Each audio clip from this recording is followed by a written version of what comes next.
भगवान शंकर की सबसे छोटी लड़की जो है वो अशोक सुंदरी है, और ये जो छोटी लड़की है अशोक सुंदरी, ये नारी को अखंड सौभाग्यता का वर प्रदान करती है।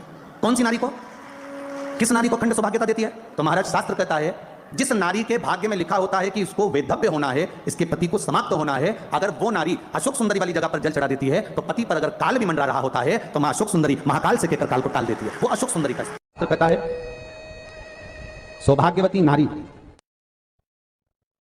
जितना भजन पूजन करती है, सौभाग्यवती नारी जितना भगवत नाम स्मरण करती है, भगवत पूजन करती है, व्रत करती है, साधना करती है, तप करती है, पूजन करती है, पाठ करती है, आराधना करती है, अर्चना करती है, उस सौभाग्यवती नारी का किया हुआ दान पुण्य धर्म भजन कीर्तन स्मरण सेवा चाकरी उसके पति के भी काम आती है और उसके पुत्र और पुत्री के भी काम आती है। एक सौभाग्यवती नारी के द्वारा किया,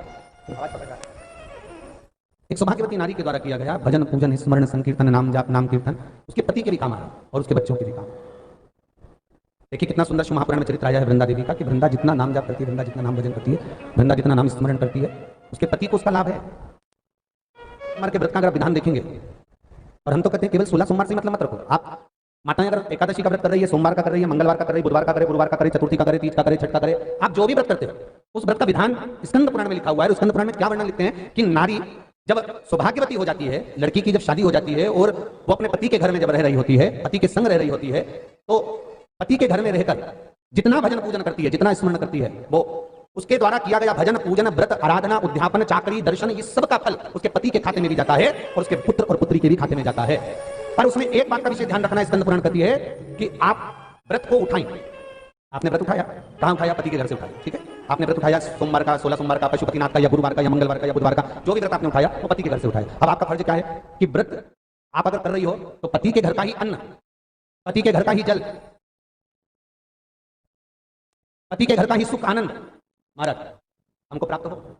अगर व्रत करने के दिन मालूम पड़े आपको कोई तीज का व्रत, छठ का व्रत, चतुर्थी का कोई विशेष खास जो व्रत होता है, 16 सोमवार का व्रत, पशुपति व्रत, और आप अपने मायके चले गए और मायके का अन्न जल आपने ग्रहण किया, मायके का प्रसाद ले जाकर, मायके की थाली ले जाकर, मायके का पूजन का सामान ले जाकर आपने भगवान की आराधना करी, तो स्कंद पुराण कहती है वो स्वीकृत नहीं होता, क्योंकि विवाह होने के बाद गोत्र बदल जाता है। उस गोत्र का अन्न चाहिए, उस गोत्र का भाग चाहिए। लगने लगे कि हाँ बहुत कष्ट है, कर्जा भी बढ़ गया, तकलीफें भी बढ़ गई, बहुत दुख भी बढ़ रहा है, कहीं परिवार सही नहीं चल रहा है, तो प्रयास करते रहा करो। हफ्ते में एक बार एक चावल का दाना जल के पात्र में डाल लिया, एक काली मिर्च जल के पात्र में डाल ली और उस जल को ले गए, थोड़ा सा चंदन का छींटा डाल दिया, ले जाकर शिव जी को समर्पित कर दिया। शंकर को जल चढ़ाने के लिए 5 स्थान हैं जहां शिव को जल चढ़ाया जाता है और शंकर उस जल को स्वीकार करते हैं, जिसको पंचगंगा कहा गया। 5 स्थान अच्छे से समझ लीजिएगा, जब भी शिव मंदिर में जाएं तो ये 5 स्थान शिव को जल चढ़ाने के लिए ये रखा है। शिवलिंग, गोल जलाधारी, ये चरण जहां से पानी नीचे की ओर जाता है। शंकर भगवान के 13 बच्चे हैं, 13 की 13 बच्चे, शिव जी का संपूर्ण परिवार, 33 कोटि देवता, 64 योगिनियां, सब शिवलिंग के आसपास में। आप शंकर जी के मंदिर में जाकर ये कभी ना विचार करना कि पार्वती जी को ढूंढना पड़ेगा या गणेश जी को ढूंढना पड़ेगा या कार्तिकेय जी को ढूंढना पड़ेगा या भैरव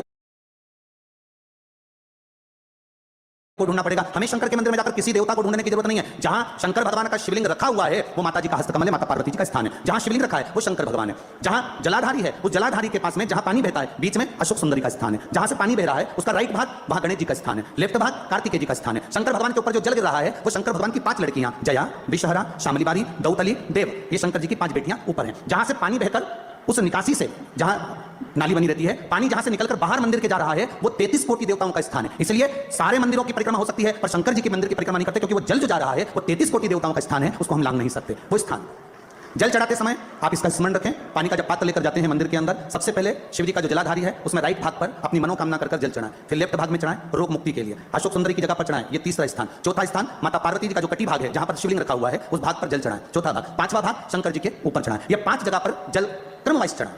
आप लोग जाते हो डायरेक्ट जाकर शंकर जी पे जल उंडेल करा जाते हो, सीधे गए और शिव जी पे जाकर आपने जल चढ़ा दिया। हमारे यहाँ शास्त्र कहता है जैसे अपन देवताओं की पूजन करते हैं तो पंडित जी सबसे पहले पूजन किसकी कराते हैं? जम के बोलो जरा।